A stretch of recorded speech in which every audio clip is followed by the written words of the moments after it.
What's up, everyone? Welcome to the Bogcast. I'm your host, Keith Obit, joined with my best friend, Bryan McClay. What's up, dog? What up, brother? Chilling. What you up to? Oh, looking forward to tonight. I am charging the time bomb. Oh, dude, YouTube guidelines. What are you doing? Put that down. That's for Rumble. They YouTube don't know guidelines. what Put it it is, down. bro. It's a vape. They'll It's a think it's a vape. grenade, bro. They'll Yeah. think we'll get another fucking strike. No, just Yeah. playing. Yeah, thanks for joining us tonight. We got a really fun show in store for you. Before we get to it, let's just get the plugs out of the way. Make sure you are subscribed to the podcast. We are back on YouTube. We do the show every Thursday night at about 7 p.m. to 9. The first hour is going to be on YouTube, and then all the uncensored content will now be on Rumble. We'll obviously, inform you guys when that transition happens. But so make sure you also join us on Rumble, follow us over there. And last but not least, we are brought to you by Hempful Farms. So go to hempfulfarmscbd.com and use promo code BODCAST. And you get 15% off all your personal CBD oils and also CBD for your pets. CBD dog treats, pet tinctures, calming treats. They have allergy treats, mobility, healing sticks. So again, use promo code BODCAST for 15% off. And yeah. Oh yeah, man. Great company ran by great people. Yes, sir. Do you want to get into the TikTok ban a little bit, or the right into the comedy shit, or? I'm down for whatever, bro. Let's do it. Let's get into whatever is clever. So, guys, we are using a new program to bring this to you. It's called Restream.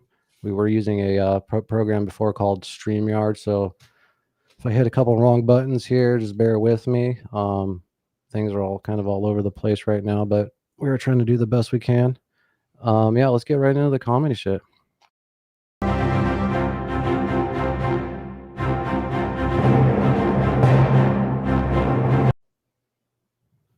First of all, I want to make sure we are supposed to be live on Instagram right now.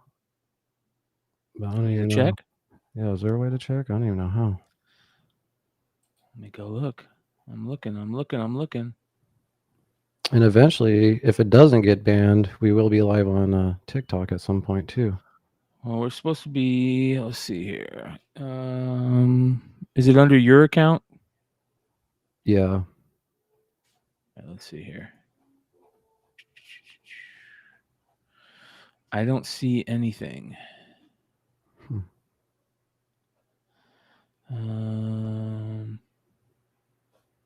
Yeah, I don't see anything. Let me see if the studio has it playing to it. Yeah, it says it's streaming. Live. Yeah. No, I don't see it. It's a bummer. I was hoping that was going to work. That's interesting. Yeah. We'll figure that shit out later.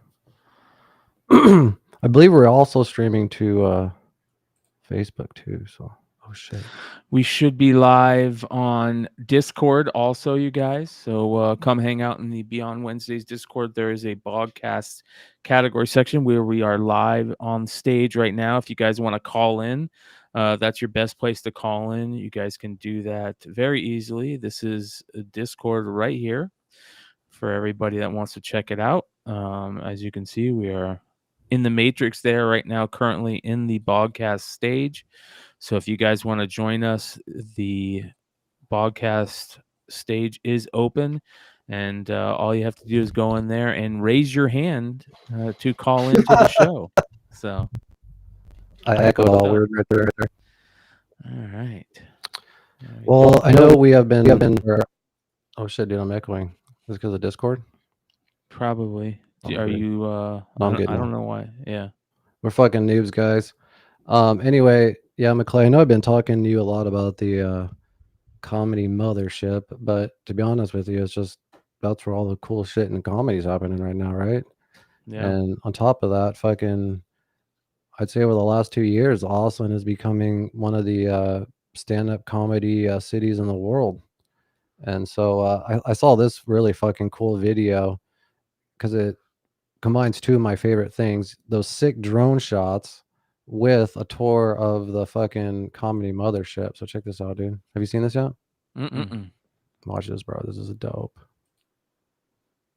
It has like it has a Bill Burr like it always motivational leads to speech on something it. I better. don't know why. Always. But check this All out. right? Starving artist. I slept on a futon until I was 36. I don't fucking regret any of it. I was dating this woman, and I said I had a spot. I had Look how badass that. What the fuck? Why the fuck did it do that? to go after a dream. You don't. It always leads. And I said I had a spot I had to go do, and it paid $8 at the comic strip during the week. Tuesday night, I went down there, and I came back. I tried out a new bit, and I was doing and afterwards, I was at home in my apartment, and I was doing this silly dance in the kitchen because I had a new bit, and I was psyched because I had gone through So this now you period can where I actually get wasn't coming up with any a look at the new little boy material. room. So And this she is the was smaller laughing, and then she stage. got a sad look on her face, and I said, "What's the matter?" And she said, "I wish I had You a see that job sign? where I only got paid $8, yet I came home and I did Here's a sign that said dance in the hecklers kitchen." will be alienated. The responsible thing to do is to listen to your heart. It wasn't hard to work at the shitty job because I was always thinking about the exciting job I was going to do afterwards. And every night that I just went up on stage, and if it just went moderately okay, I couldn't believe it. I have to be honest with you, like, agent. I couldn't fucking believe that I was actually doing it. That I had a dream and I was making it happen. And I still remember the first time I really went on stage and I actually got in the zone for what was considered a zone at the level comic I was. And I only was Talk in about the those zone drone for skills, about dude. 8 seconds. I was at Nick's Comedy Stop in Framingham on Route 9. It doesn't even exist anymore. That's bad, dude. And I just got on this roll of laughter that I was actually able to pause and fucking be in the moment and enjoy it rather than being like, "Oh my God, what's my next joke? What's my next joke?" And that fucking feeling can carry you through a fucking shitty job for a week. Freddie Stone, excitable boy. That's what he went by. I did a room for him, and he gave me $5 gas money. I'd probably spent 10 to get That's there. a projector? And I couldn't fucking believe it. And I was like, I did that, and they gave me this. I couldn't fucking believe it. At what point, just listen to the sound of my voice as I'm talking about this. Have you ever had that level of excitement doing any other fucking job? That's what it's like when you go after a dream job. So nothing is worse than not going after it. That's sick, dude. Dude, that video is so fucking bad. That was badass, bro. It shows the That was fucking really cool. badass just drone work. I mean, it's really difficult to maneuver drones like that. Like, 'cause Oh, yeah. I've seen drone operators, and just to fucking get it to work is fucking hard. And then the comedy Mothership is just fucking sick. And then, you know, you throw on that Bill Burr fucking motivational speech on top of it, kind of gets you pumped up, right? Yeah, that was badass, dude. I wonder how they do that drone stuff. Are you actually joysticking it, or do they do like a set route? Do they set up a route? Because some of those you can set up routes, and they'll take that exact route each time. Yeah, maybe. I don't know how you did that in particular. If there's anybody out there that are drone operators, let us know how that works. Because it's kind of like a video game, like those really badass drones. It's kind of like a video game where they have like a VR headset kind of looking thing, and they can just see exactly, you know, where the camera is and maneuver it and shit.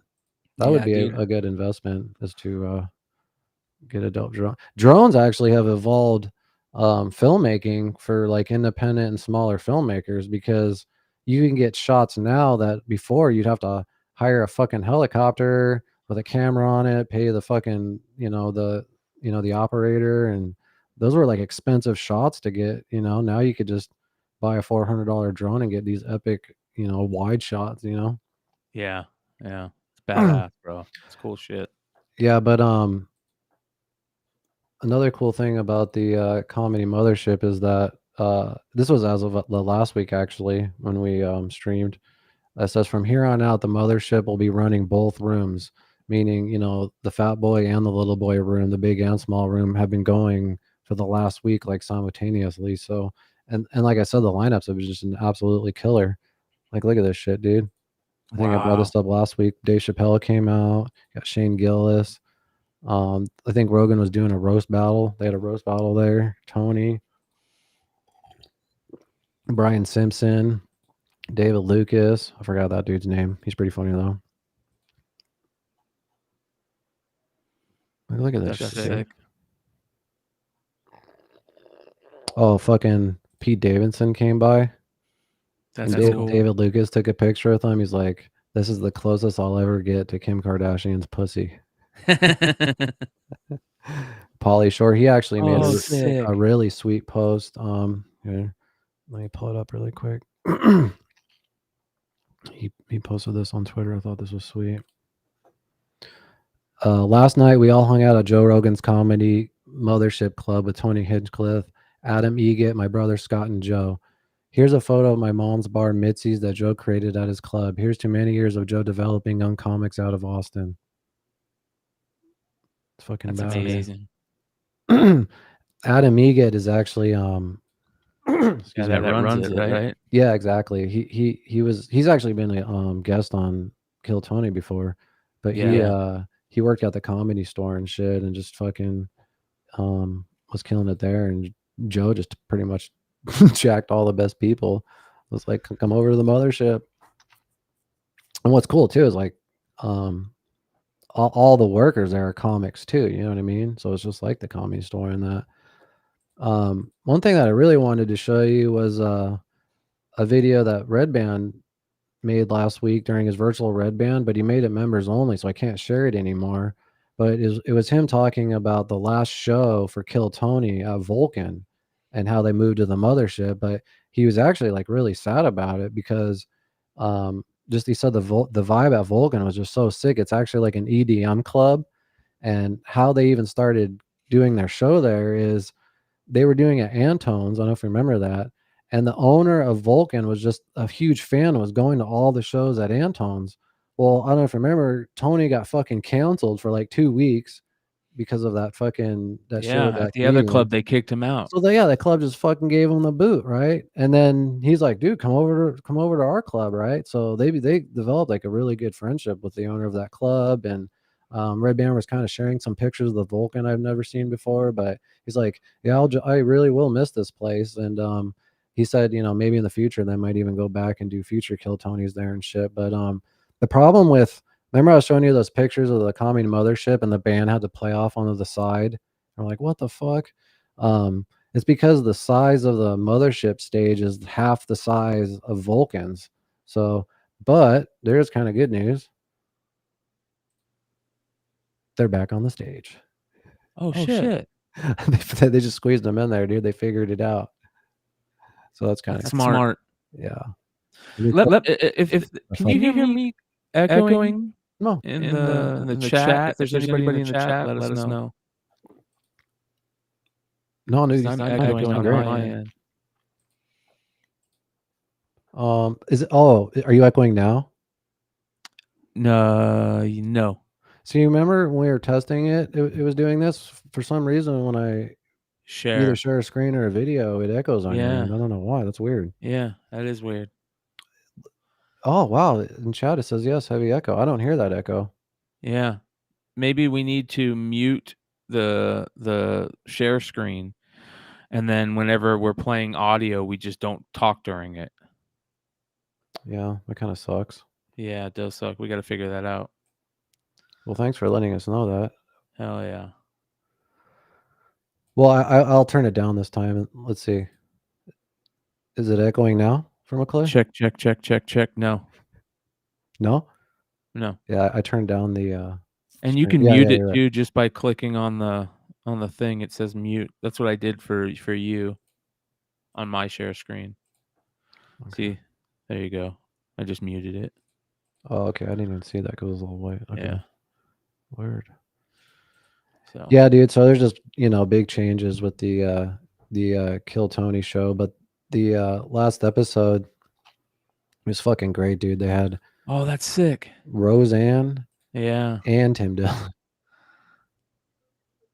you got to turn it up. Podcast is making me famous. How many of you think we should light Drew on fire right now? Yeah? My ex liked to choke me. It was hard because I can't say the safe word when she was choking me. Listen, it wasn't the best set. Have you ever considered getting cerebral palsy?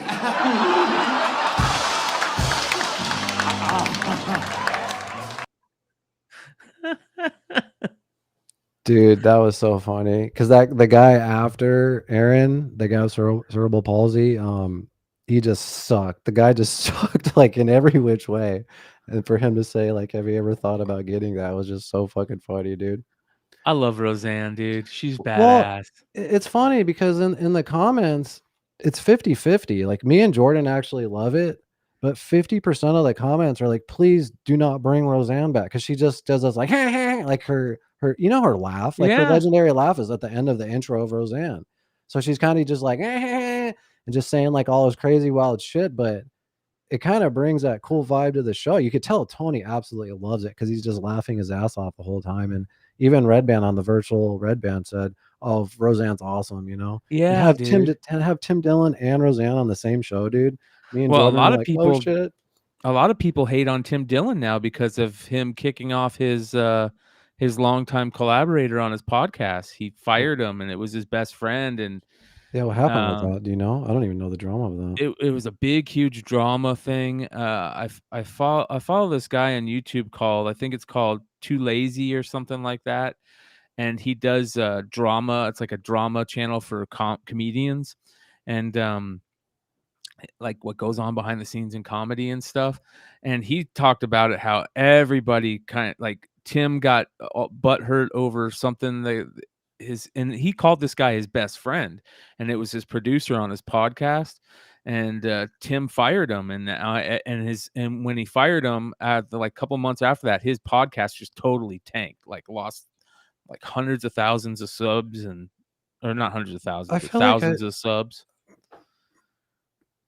Man, maybe he wasn't there. I could have sworn I just listened to and watched his podcast, and Unless he brought him back. Did he bring him back recently? No, I don't think so. Yeah. That's crazy. Yeah, there's all kinds of drama in that fucking world. There's another cool shot of the band on the stage. I actually cannot wait for the episodes of them at the Mothership haven't been released yet, so it's going to be really interesting to see them when they come out. Yeah. And actually who the guests are too. That's badass. This is one last thing I wanted to play real quick is this is Tony on Rogan talking about Aaron Belisle, the guy, and this is just like about the Rogan bump. So this is the best thing ever that could happen for his career, right? Hey, for now on, I'll do the go ahead. audio stuff. Okay, go ahead. No, I mean you can bring it up, but I'll there we go. He's just swiping all the words. Yeah. So how quick can he get a sentence out? Pretty good. Pretty good. You could tell that the technology isn't where it needs to be for someone flying through their thoughts with only their thumb. Especially with one hand. Because most people are doing it with two hands. He mentioned last night in the green room specifically that, he's hoping for advancements in the field of whatever you would call that. And what's cool though, he has a lot of responses already where he does like a quick search, like, well, this is how I went. Right. And so I told him I would make him a soundboard, but that's pretty much if you had your whole thing where it's just a soundboard where you're like Dude, talk about counting on Google Notes. Yeah. I mean, whatever he's counting on, whatever he's using, like that shit got to stay up. Yeah. And battery life is Very important. You can't just show up at a club without good battery life. He has 2 JBL Bluetooths fully charged hanging by his waist in case one dies. Yeah. He's got another one. Wow. Like guns, like, you know. Wow. Wild, Wild West. He was roasting me last night live on the show, and I go, you make one more fucking joke about me, I'm going to play music on your Bluetooth. And he's so cute because, like, the last couple of weeks, he goes, are you sure it's okay to make fun of Tony? I don't want him to be upset. And I'm like, oh, no. This is great. keep it. He's amazing. Ahren Belisle. Dude, that's so sick, bro. That's so cool. It's you know what, dude, is even better about the Comedy Mothership shit is that, like, Rogan is back to being like when Rogan first started, when the show first started, and they were all in LA, and he could just bring the comedians over, and now we're gonna see more Red Band, we're gonna see more Tony on his show. He can just he flies in Mark Norman and Shane Gillis and Ari once a month just for that Parks and Recs podcast they do. So they're always there doing podcasts and shows and shit like that. So it really is becoming like so remember when Joe was banned from the Comedy Store, remember, and then he came back, and then the Comedy Store just came to life. It's gonna be like those days, dude. Yeah, that's badass. And like, whether you like Rogan or not, and I've said this before, honestly, his stand-up is the least thing I like about him, but I respect him the most for his stand-up because of how he is to stand-up comedians. Like, he's on 2,000 episodes on Spotify now. That's hundreds of comics that he's had on, dude, that he's made their careers way bigger and shit. Like he's helped comedy so fucking much. And you know what I mean? So I wanted to play this quick clip of Ahren Belisle just doing his one of his bits from the last Kill Tony. Check this out, dude.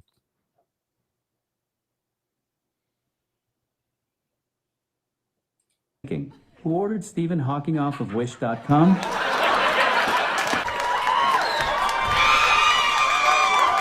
We look similar, but the difference is Stephen Hawking is smart, and I tell dick jokes. He might be smarter than me, but I would beat him in a race. Unless a hill is involved, then I'm screwed.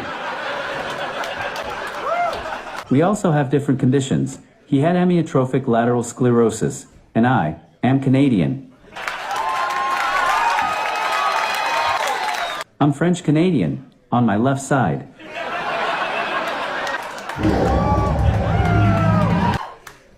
I didn't hear the kitten over the roaring f***ing applause. I think I might have played that one last week, but I just want to plug his fucking TikTok because he posts a lot of his clips on there. He posts Rogan talking about him on there, and it's just so crazy, man. After the fucking passing of Michael Lair, literally for this comic to come out of nowhere and just almost like, I don't want to say fill that void, but I don't know, man. Kill Tony is just something else.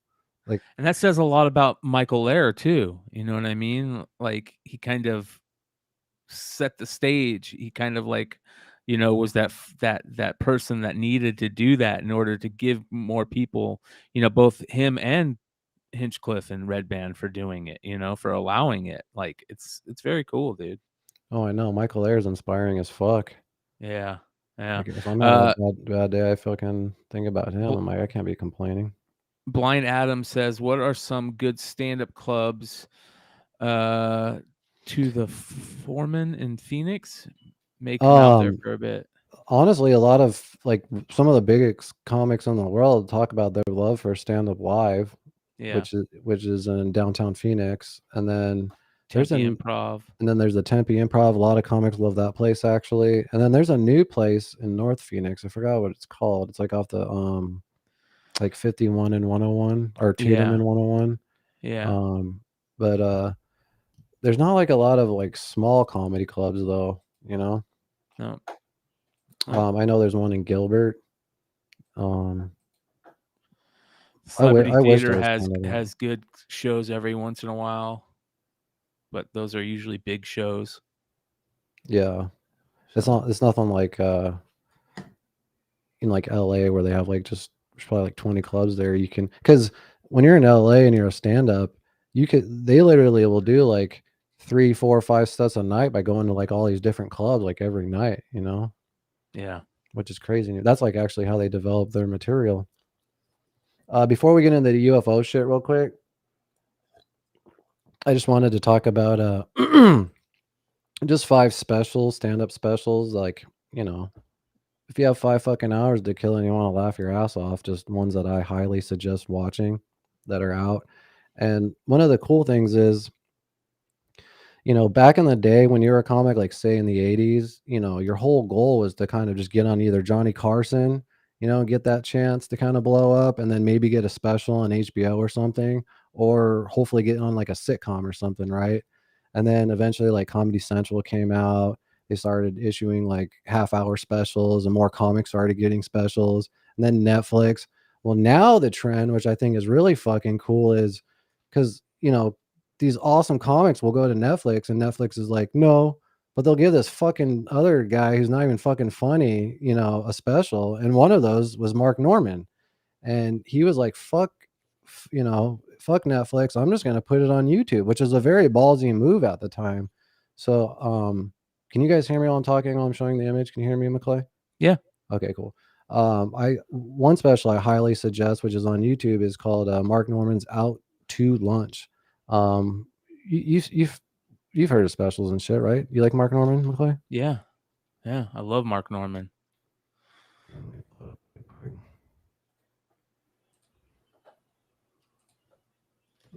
Yeah, this motherfucker just puts it up on YouTube and has 11 million views. That's fucking killer, dude. All right. Yeah, that's awesome, dude. Good for him. That's smart.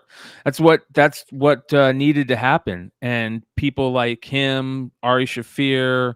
Well, that's another one I was going to get into, yeah, actually. Andrew Scholes. Hang on a second.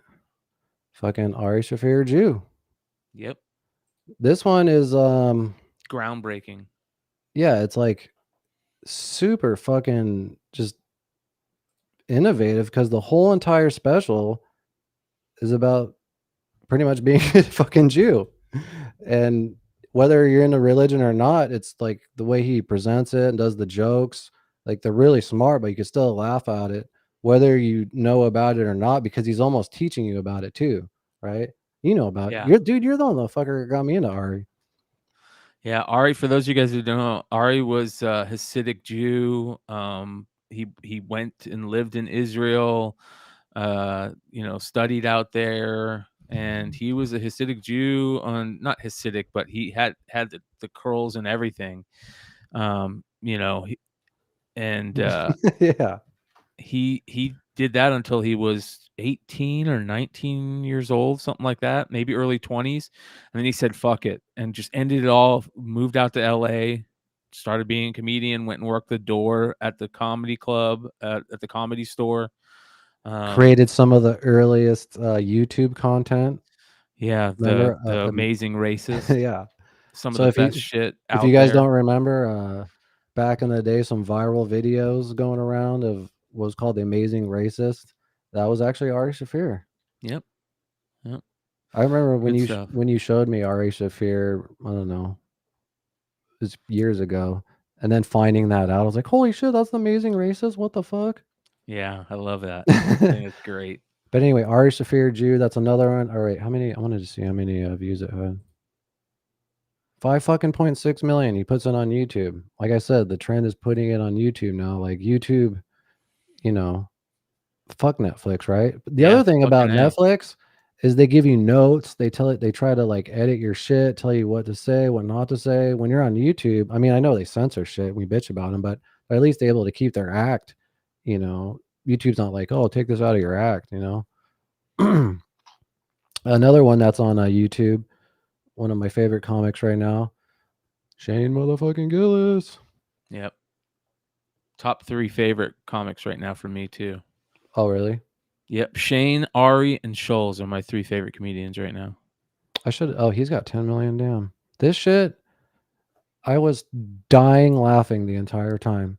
If you have 48 minutes, go to YouTube right fucking now and watch. What's he called? Just Live in Austin. Yeah. It's so fucking funny, dude. He also has a sketch show that he does. Oh, yeah, that's so funny, and you can watch that. It's too. actually on this YouTube channel, Gillian Keeves. Yep, Gillian Keeves. It's one of the funniest sketch shows you'll see. His Trump bit and then that ISIS Toyota are two of the funniest sketches. They're so fucking funny, dude. He does a Trump speed dating sketch that's hilarious, and where he plays Trump. He's a perfect Trump. To me, this is like super inspiring because I hear him on podcasts talk about the behind the scenes of this shit and like how much money it costs to put the productions of this together. Like he really goes out to like, you know, hire the best crews and make these like really polished like skits, right? Like they're fucking funny. Yeah, and the other cool thing is like his best friend, dude, I forgot his name. He has a podcast. Oh, Shane. Or not Shane. God, what's his friend's name? Matt. I think it's like Shane and Matt's secret podcast. It's pretty fucking good, dude. Well, also to think that Shane, you know, got thrown into the fire with that whole thing where they canceled him. He was supposed to be on Saturday Night Live, and then somebody complained about a joke he did where he did like an Asian voice, and they canceled him and kicked him off Saturday Night Live, and now he's bigger than ever, and he does his own sketch show. That was the best thing that ever could have happened to him. Yep. And it was the lamest shit of all time. Like they went back, like it was a podcast he had done, I think like a year or two prior. Like they dug, and it was just like one bad joke, and it's probably the fastest cancellation in history. Like he got the job at Saturday Night Live, and then they canceled him before he even like got to. Yeah, a couple days later. So, yeah, that's pretty funny. And then let's see, finally, so those are like my favorite comedians right now, but some of like the bigger time comedians. I don't know if you got a chance to watch the Chris Rock one. Yeah. You did? No, not yet. Selective outrage. Yeah. Yeah, you need to watch this, dude, because that way we can talk about it on the next episode, because it's fucking genius. And then he goes off for like 20 minutes just on Will Smith, which is pretty fucking wild. Yeah, that's good shit. And then finally, this one you have to actually go to Louis' site and pay money for it. I'll show you right now. But it's not a bad deal because I think it's for $25. You get all seven of his stand-up specials, including Sparry. So, and I think you can like have it for like 5 years or something like that. But you can, let's be real, you can also go out on those you know, those sites where you get them for free and shit. Yeah. Was he saying what'd that say? Selective Outrage was Chris Rock's best stand-up special in years. Oh yeah, it was fucking amazing, dude. For those of you guys that don't know, Adam is basically blind, and whenever you see him do his typing, he's doing text to speech. Oh damn! Always, so you have to kind of like figure out what he's saying, and it kind of types it out wrong. And it's funny whenever he gets mad about how he hates text to speech. He's always bitching about it. No, I appreciate him doing that, but I also feel bad sometimes because we just get super stoned and then we just watch shit without describing it. Like we need to describe stuff just for the audio listeners, because there's people who listen to only on Spotify, right? And we're just all stoned, like not just describing anything. But anyway, if you have $25, to me, Louis is fucking the GOAT. I have never been disappointed by any of his specials. He did a really cool thing where, like another new trend is like Chris Rock did was his Netflix special was live on Netflix, at 7 p.m. And he actually fucked up a joke, which they actually edited and took out, but it just brought this rawness to it, especially when he was in the heat of the moment, just fucking going off on Will Smith. Dude, it was so fucking awesome. You would have only seen it during that initial 7 p.m. thing. Yeah, dude. Like, unless there's like, I'm sure someone downloaded it and it's out there somewhere, you know. Yeah. But that does kind of suck. But another cool thing Louis did with his newest special is he did it live at Madison Square Garden. It was like January 28th, and then you could get it for like 2 weeks. And then he took it off of his site, and then he's going to go into a club and then do an actual, you know, special, and then re-release that. I think that comes out in like May or something like that. So really excited for that. But Yeah, that's sick. yeah, man, that's like fucking 5 hours of comedy if you guys are bored. So, well, I thought this was kind of funny to have a little segue in between the comedy and the UFO report. Just kind of cracked me up. This was interesting. Let me show you guys this. An unusual situation unfolded in South Florida where both Motley Crue and Def Leppard were on hand for an intimate show at the Hard Rock Hotel and Casino. After the show at the Four Seasons Hotel in the Valet area, legendary Def Leppard drummer Rick Allen was ambushed and violently attacked and reportedly injured by a random stranger outside of the hotel. Def Leppard and Motley Crue performed a co-headlining show at the Seminole Hard Rock Hotel and Casino over the weekend. The bands had toured together last year on the high-profile stadium tour and were in South Florida for a rare... And if you guys take a look... This is part of the comedy report. The drummer of Def Leppard only has one arm. So why would you beat up... You got to beat up a guy with one arm? Like, what the hell? So I thought that was pretty interesting. You thought that was funny, huh? You thought that was funny. I thought it was fucking funny. Asshole, yeah, poor guy. To show you, dude. Have you seen these fucking guys on like anywhere? No. Let's play them. All right, check this out, dude. These guys are funny as fuck, and they've been showing up everywhere.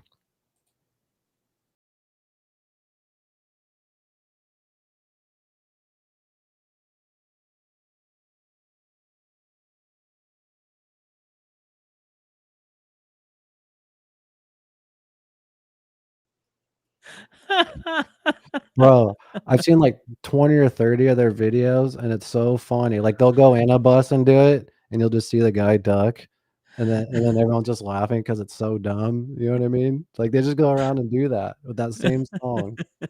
It's so funny. Oh my god, dude. Like, there's certain people that find a niche in content and then just run with it, and it's just gold. And it's like, it's one of those like, how did I not think of that? It's so good. Yeah. Did you hear that? Did you just hear that? What? Okay, good.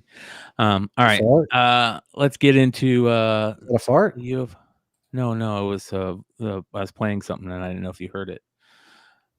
You ready? Let's get into it. The UFO.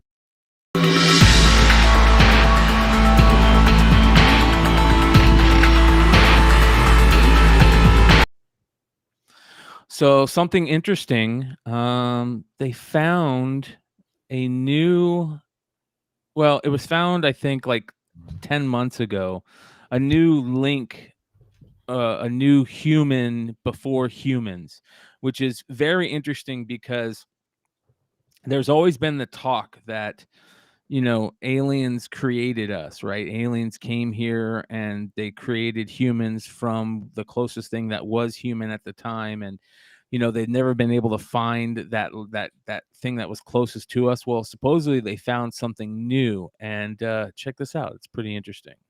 It's called, and what they called it is very interesting. It's named Homo Naledi, which means Starman, right? That's pretty crazy, but yeah, check this out. Everybody in the UFO world is talking about this right now. So here we go.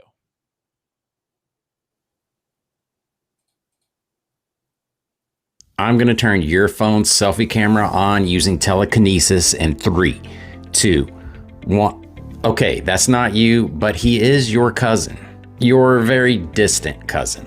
So distant that they don't even really know where to put him on the family tree. He's Homo Naledi, and he lived alongside of us as recently as 200,000 years ago. But we've only known that he's existed for about 10 years. He had hands designed for climbing and feet designed for walking. And although he only had a brain the size of an orange, he had the intelligence and the ability to control fire. That's the important part right there. That's the super important part, right? He new new I don't know what you would call it, missing link, figured out how to use fire before humans did. So here we go. But thanks to flashlights, we learned of his existence in 2013, when two cavers entered an unexplored chamber of the Rising Star cave system in the Cradle of Humanity area of South Africa, which was between 100 to 130 feet below the surface. Getting to this deep underground discovery required that they squeeze themselves through a 10-inch tall Superman's crawl, scale to the top of the dragon's back, and drop themselves down a narrow 7-inch wide, 40-foot long vertical shaft, where a discovery of a lifetime was waiting on them. Because within the Dinaledi chamber, the bones of a long-lost hominid greeted them. Bones of their young and old, bones of their men and women, and bones of their short and shorter, compared to us at least. Because they weren't over 5 foot tall or 100 pounds soaking wet. But why would Homo naledi travel so deep into this cave system? That's when Lee Berger and the underground astronauts got involved. That's pretty interesting. Underground astronauts is what they call themselves. These team of researchers, right? So that's just more like synchronicity going in. And to think how crazy it was to get into that cave system. These things basically lived in there, right? Back then. So here we go. This gets even crazier. After they entered the chamber and excavated 1 square meter of the floor, they found hundreds of bones from at least 15 occupants, which led them to believe that this is where they disposed of their dead. But after Dr. Berger simply looked up, they realized that they used the cave system for more than just burials, because he saw soot on the ceiling of the cave. What followed was the discovery of stones arranged in what looked like a hearth, some charcoal, and some burnt antelope bones, which is evidence of active use and control of fire by Homo naledi, which Dr. Berger recently announced in this Carnegie presentation. But apparently there's still more to come. And this is the crazy part right here. Because Dr. Berger recently tweeted that he's sitting on a terrible, shameful secret about the cave. 3 secrets to be exact. Secrets that are bigger than our cousin's use of fire. And I like to make guesses, so I'm going to say it's a stone tool, art, and maybe DNA. Because if we can learn that much about Homo naledi just by looking up, imagine how much we can learn about them and their relationship to us by looking within. I gotta say, it's a great time to be alive to be able to witness these scientific discoveries, while simultaneously having the tools at our disposal to reach back into our ancient past to try to understand ourselves. And what's so crazy about this is I was just having a big, huge argument with my brother about the fact that there could have been a human-like being on this earth before humans, right? Before we, and these, they say they at least lived at the same time as us 200,000 years ago, could be further back. And that's what they're saying that this secret could be. So this is crazy shit that's just going to change our whole thoughts. And basically what I got in an argument with my brother about was like, you know, there could have been civilizations before the current evolution of what we are even began, you know, and the magnetic shift of the poles could have happened. The whole earth. I think that happened a few times, dude. Exactly. Like I think there was like 2, maybe 3. There could have been so many different ancient civilizations with all kinds of different technologies, right? And we don't know shit, dude. Yes. So what era did they say these guys existed? About how many years ago? At least 200,000 years ago, if not longer. Yeah. And they had fire and possibly art. Fire. Oh shit. Well, they're saying that they could have had art, stone tools, yeah. and we could have their DNA, which could be mind blowing, right? So, I mean, there are those theories where like aliens. Well, I guess there's several different theories. There's a stone ape theory, but then there's also aliens coming down and just giving our DNA a boost that we needed to kind of evolve faster, right? Yeah. You remember that badass sighting that you showed last week, the Phoenix UFO? Yeah. This one? Yeah. Is this the same angle or different? the same angle right here. But everybody's talking about this right now in the UFO Twitter sphere, right? You heard it. You heard it here first on the Bogcast, folks. Look, here's an up close image of it. Oh shit! And it like I didn't see that. Disappears. Watch, it disappears and comes back. Is that what the fuck? See, gone, back.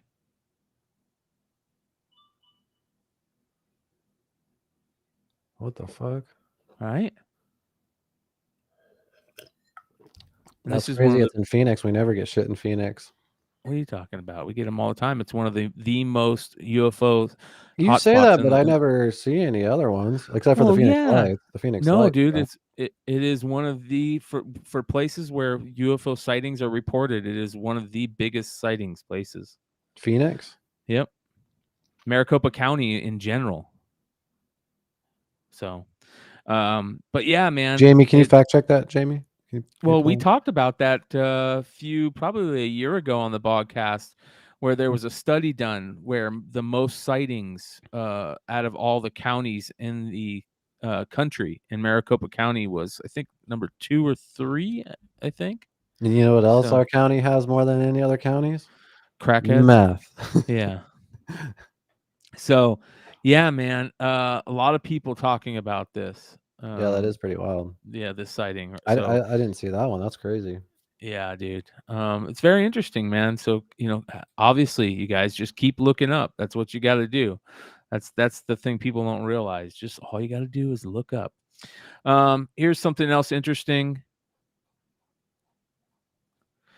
Crazy UFO believing Pentagon bosses missed spycraft for years. Remember how I was talking about this guy, Stephen Greenstreet, who used to be a UFO reporter, and now he's like gone the other way, where he thinks UFOs are none of them are real, and it's all disinformation, it's all fake, and it's just people seeing spycraft. Well, he put out this big, huge thing talking about the shocking truth of Pentagon. Just really quick, why do you think he made that switch? Like, I don't know. I have no idea. And yeah, that's weird. Yeah. But he's really going after Elizondo and all those guys and Bob Bigelow, and it's very interesting. It almost makes me wonder, like, did somebody come to him and say, hey, we have something on you, we need you to go against them, or did he actually find out something about somebody, lying? But he wrote this big, huge thing in the New York Post talking about how, we've been missing these spycraft for years, and it's because of all these yahoos in the government running these black programs, for UFOs and stuff. So, I'm going to do more in research on Stephen Greenstreet, just to actually find out like what it is that caused him to make that change. I would love to know. Yeah. So, but is he on Twitter? Yeah, he's on Twitter. He's always fighting with people. Yeah, because I see a guy talking mad shit constantly about all those guys that you bring up all the time. Yeah, but speaking of whistleblowers, former chief of defense contractor that ran Area 51 claimed knowledge of recovered flying saucer and a live being as Congress looks to uncover details of alleged UFO programs. Now, we kind of hit on this a little bit a few weeks ago, where Jeremy Corbell and George Knapp brought on Alfred O'Donnell, who is a senior manager at EG&G, who is the defense contractor that managed Area 51, and claimed, quote, they did have a flying saucer that had been recovered from New Mexico, which we've been talking about for years, and a live being. So he said, we didn't know what it was. To tell you the truth, we couldn't communicate with it. In the beginning, we didn't know what it was, and we didn't know where it was from, and we didn't know what to do with it. George Knapp added that O'Donnell compared the being's appearance to former presidential nominee Ross Perot. Unlike the classical gray-looking alien, Knapp also shared a story about former female employee of defense contractor Holmes and Narver, who allegedly had knowledge about, quote, crash saucers, recovered materials, and what sounds like a Roswell-type incident. So, again, more whistleblowers are starting to come out, and thank God for these podcasts like Weaponized, And I know, Keith, you've been looking into listening to Weaponized quite a bit, right? I actually need to catch up on the last couple episodes. Oh yeah.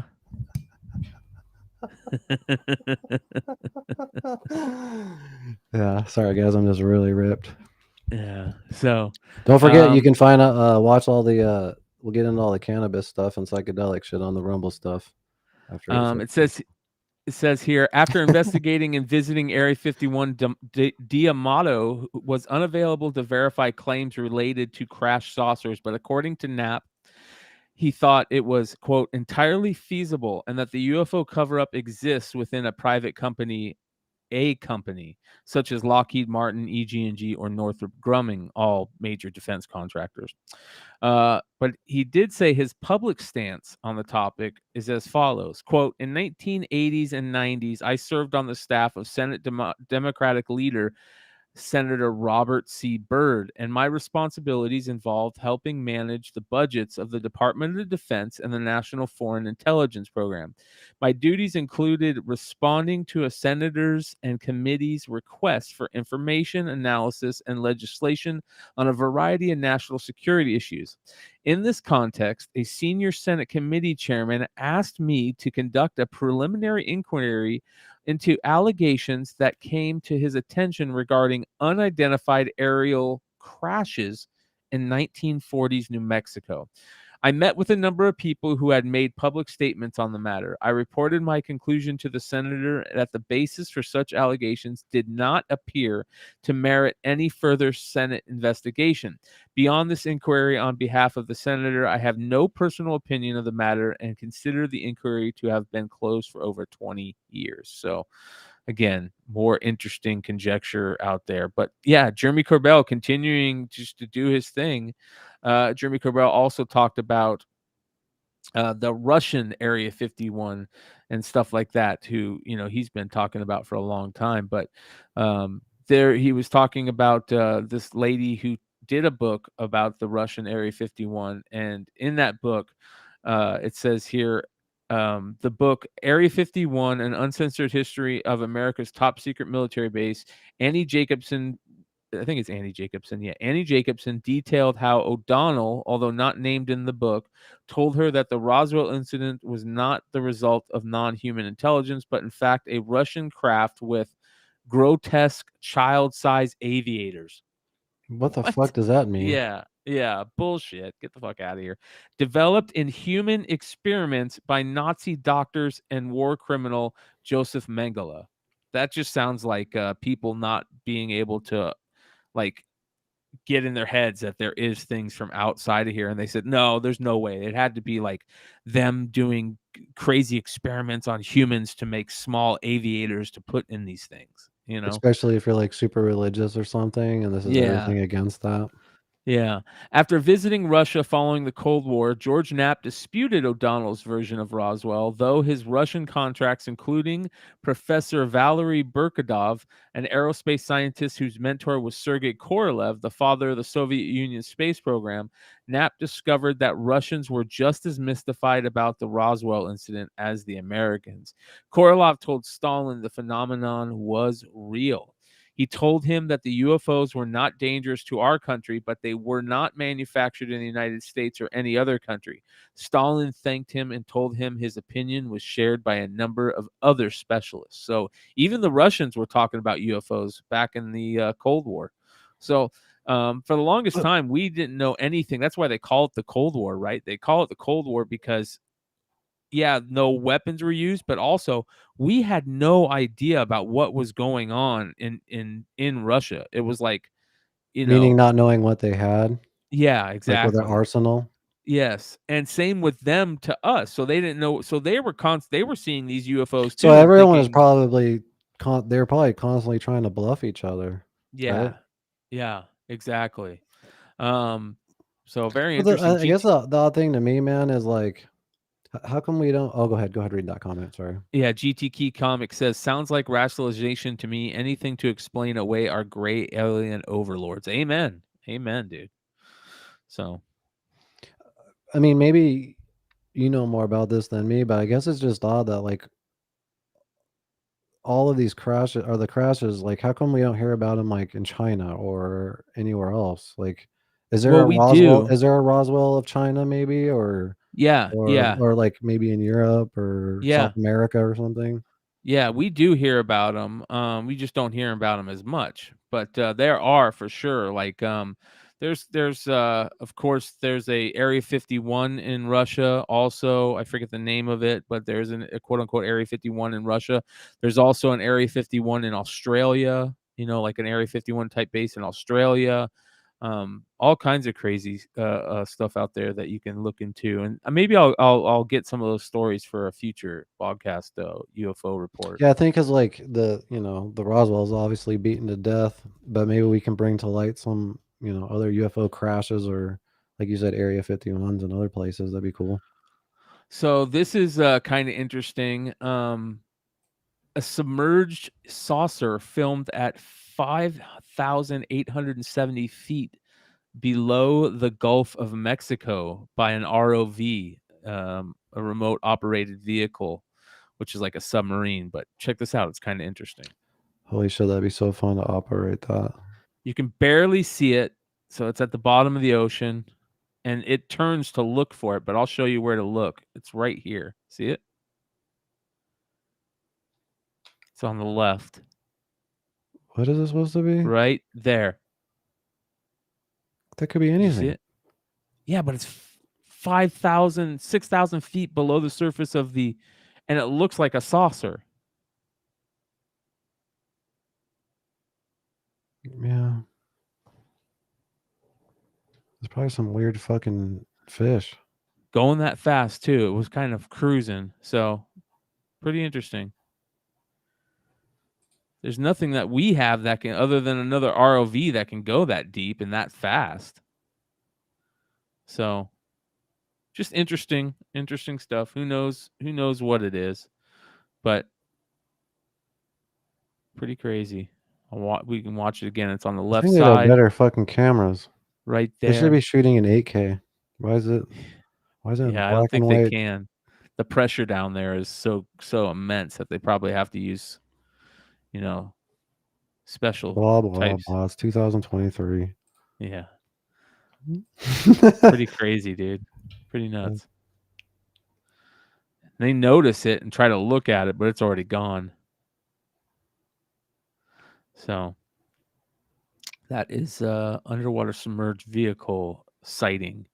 Another thing, speaking of Russian crashes, one thing that we didn't really talk about much last week was the Russian intercept of one of our drones, which is pretty crazy. And speaking of Keith talking about how come we don't have better camera footage, that's one of the things that a lot of people talk about. Fucking sick and tired of it. Why don't we have better gun camera footage from these jets of these UFOs, right?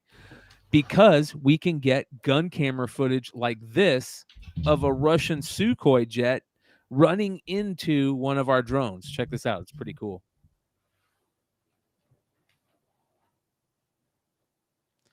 That's the jet. Yeah, Puts on the brakes. Throws on the brakes and still hits it. Boom. And destroys one of our drones. I have some crazy shit like that to show you. That's badass, dude. That's so cool. I mean, it's not cool, but it's cool how clear the footage is. And if this footage is this clear, we should have more footage. You can see the other jet in the Yeah, no shit. This is a great example of that. Yeah. It's nuts, dude. But I do have to admit, trying to film like an object in the sky that's flying around is difficult, especially when you're in a moving vehicle. Because when I tried to take a picture of what I thought was a UFO, I mean, it came out shitty. Yeah. So it kind of gave me a better understanding. Yeah. Shout out to Sean McCurdy. Says, hey, fellas, glad to catch a live show again. Been a minute. Amen, brother. Amen. Good to see you. What's up, dog? So, yeah. Crazy shit, dude. But a lot of stuff going on because of that. I don't think it's too much of an issue because it's not like they were trying to destroy it. I don't think. I think they just got too close to it. You could see they're trying to put on the brakes on it and do just a weird flyby. Do you follow that Michael Colangelo dude?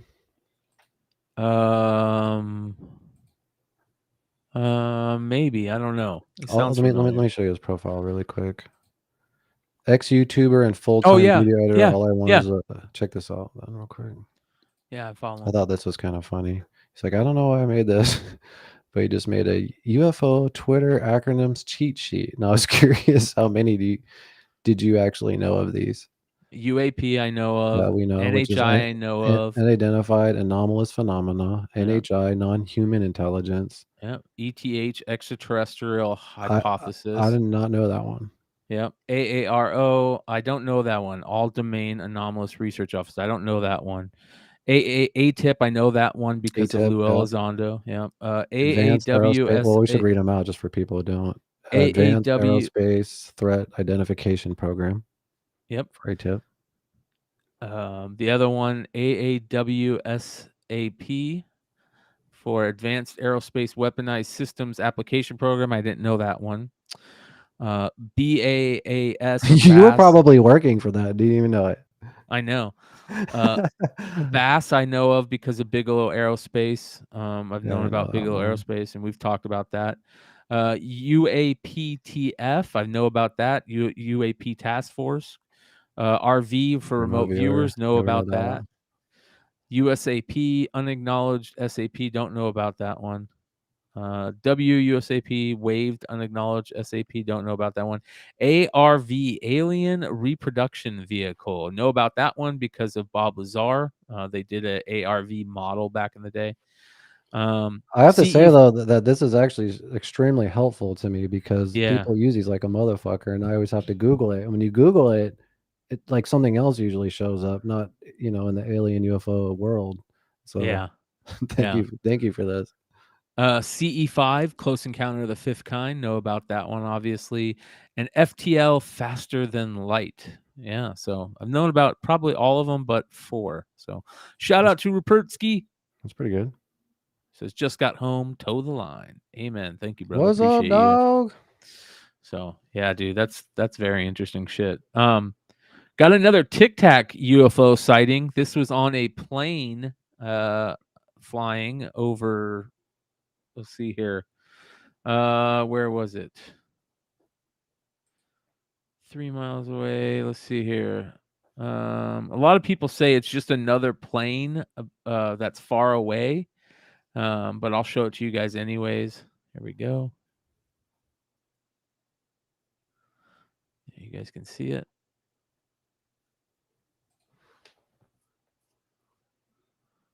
See if I can get it a little bit bigger here.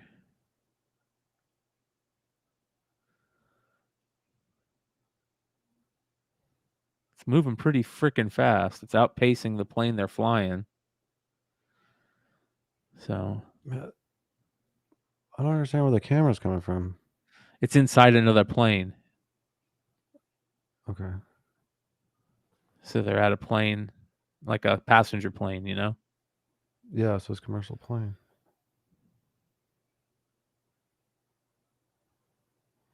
So pretty interesting. Yeah. Yeah, that's cool, dude. Well, that's another one. What do you guys think in the chat? Is that real or fake? I mean, it's real as far as it's definitely an unidentified flying object, but yeah, whether it's alien or not, I don't know, man. Yeah. Finally, a very cool event that's getting ready to happen in our solar system. Oh, 5 planets in our solar system will be visible at the same time this month. And you'll be able to see Jupiter, Mercury, Venus, Uranus, and Mars all at the same time. They're set to arrange themselves within a small 50-degree visible sector. It's pretty cool. Pretty amazing. R.I.P. Pluto. Yeah. So actually, I think they made Pluto back into a planet a couple of years ago. What? So yeah, I think so. We'll have to look into that. But yeah, pretty cool. So make sure, again, you guys, like I said earlier, just go outside and look up. It's a perfect time to get a telescope. Yeah, I know. Check this crazy shit out, dude. You see this? NASA releases audio Oh, of what yes. a black hole sounds like. Yeah, I want to put this in like an intro to one of our to the UFO report in the background.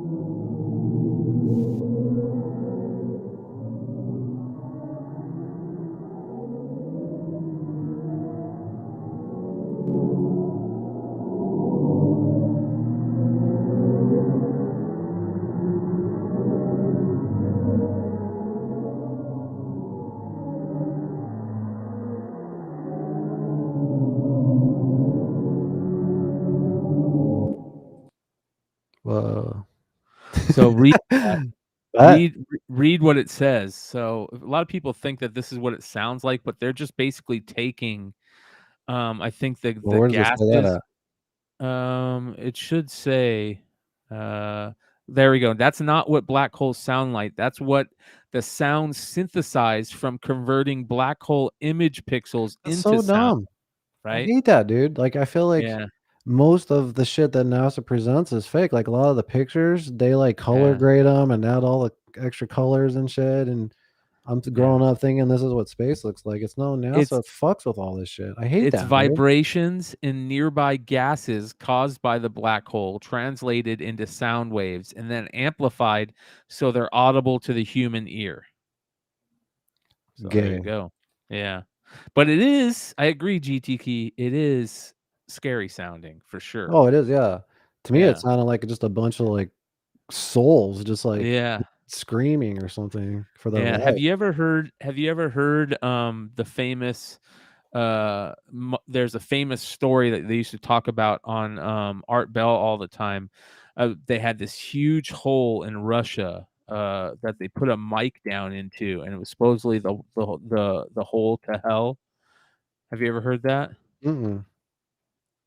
They just did that with ice recently, though. They shoved a camera down and took a picture of ice that's like 200 million years old. Yeah. So this is a famous thing, urban legend. It's called the Well to Hell, an urban legend regarding a putative borehole in Russia, which was purportedly drilled so deep that it broke through into hell. It is first attested in English in 1989 by a U.S. domestic religion-based TV broadcaster, Trinity Broadcasting. And Art Bell used to play this all the time, dude. So let's go ahead and I'll play it for you. Yeah. Here we go. Motherfucking Art Bell. There we go.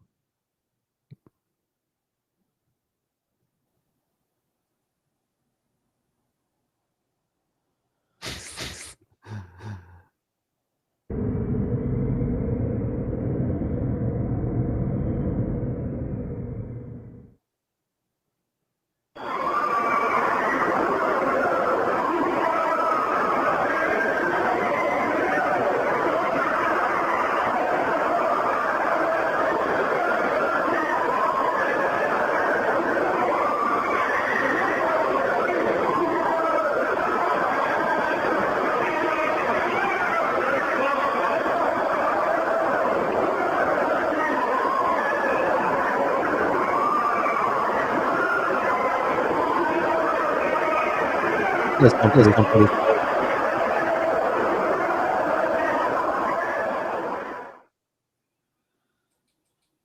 That does sound fake, dude. It is. Oh yeah, it's totally fake. You know what's really actually spooky? A sound was, I don't know if you could pull this up. Hey, what's up?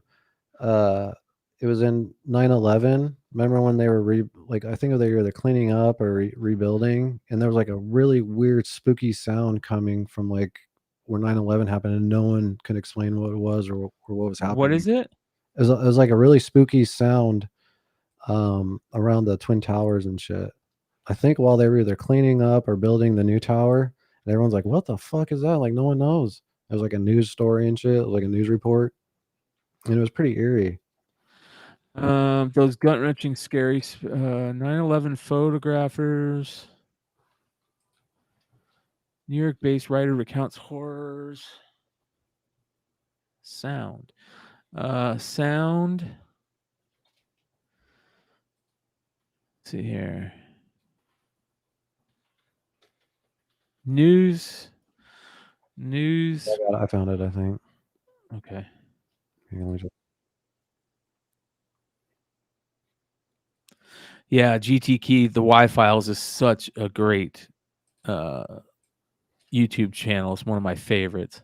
Yeah, you know why? Is because how he presents the facts and everything. Yep.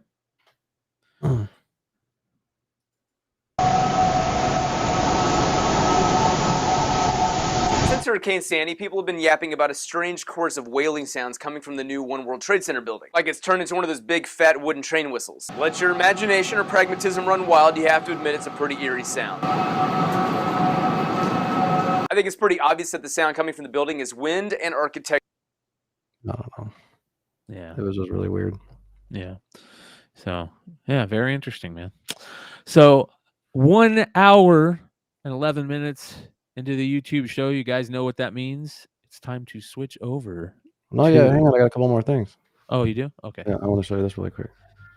This is just a drawn picture, but it kind of opened up my eyes to things that could be believable. But the pyramids just being like a big, huge, the tip of a giant obelisk. Yeah, but they'd be able to prove that. No, because you're not allowed to go down there. They don't let anyone go down. Like that Yeah, fucking but the guy blocks everybody. yeah, but they would have been able to prove that in the past, I think. Like they would have been able to dig below in the past. That's how they found the Sphinx. If you go look at old photos of the Sphinx back in the 1900s, early 1900s, the Sphinx was only from the neck up. And so they dug underneath it. So you think that they would try to do that underneath the but who knows? That is very interesting. I don't know. I from my understanding, they haven't dug like around all of that, and they're finally using the LiDAR to see shit down there. So they definitely did with the Sphinx. Yeah. So it would be crazy though.